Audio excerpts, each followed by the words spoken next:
உறவுகள் அருகிலிருந்தும் அவர்கள் உயிரோட்டிருக்கிறார்களா என்று அறிய முடியாமல் தவிக்கும் நிலையை எங்காவது கண்டதுண்டா? இதுதான் சூடானில் வடதற்பூரில் உள்ள எல் பாஷர் நகரில் மக்கள் அனுபவிக்கும் வேதனையான நிலை. பல மாத போருக்குப் பிறகு ராபிட் சப்போர்ட் ஃபோர்ஸஸ் ஆர்எஸ்எஃப் படைகள் எல் பாஷரை கைப்பற்றியது. 2 நாட்களில் அரசு படைகள் வெளியேறியதென சூடான் படையெடுப்பு தலைவர் அப்தெல் ஃபத்தா அல் புர்ஹான் உறுதிப்படுத்தினார். அதன் பின் எல்லா தொடர்புகளும் முற்றிலும் துண்டிக்கப்பட்டது.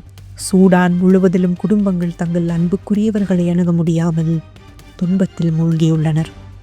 கிறிஸ்தவ ஒற்றுமை உலக அமைப்பு வெளியிட்டுள்ள அறிக்கையின்படி மரண தண்டனைகள், சடலங்கள் புதைக்கப்பட்ட பெரும் குழிகள் மற்றும் ஆர்எஸ்எஃப் போராளிகள் பெண்களையும் சிறுமிகளையும் குறிவைத்த தாக்குதல்களில் ஈடுபட்டதற்கான நிரூபிக்கப்பட்ட ஆதாரங்கள் உள்ளன. CSWவின் சூடான் ஆதரவு அதிகாரி ஒருவர் அங்கு மருத்துவமனைகளும் கிறிஸ்தவ திருச்சபைகளும் தாக்கப்பட்டதாகவும் 11 வயது சிறுவர்கள் கூட போரிட நிர்பந்திக்கப்படுவதாகவும் வேதனையுடன் தெரிவித்துள்ளார். CSWவின் நிறுவனர் மெர்வின் தாமஸ் இவையெல்லாம் போர்க்குற்றங்களாக மாறலாம் என்று எச்சரித்துள்ளார். அவர் சர்வதேச சமூகத்தின் அவசர நடவடிக்கைக்கு அழைப்பு விடுக்கிறார்.